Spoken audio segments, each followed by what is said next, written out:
Box உள்ள இருக்கு.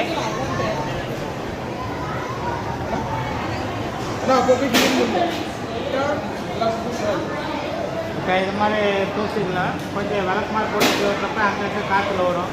இது அப்படியே உள்ள போயிடும்.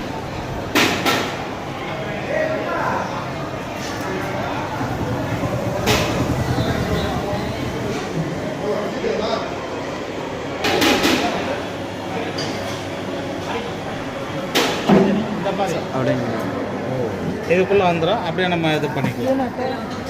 இப்போ கீழே கலந்த இப்போ இது எல்லாம்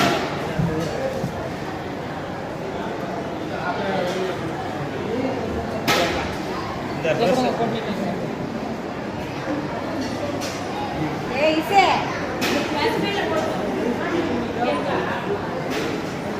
வாங்க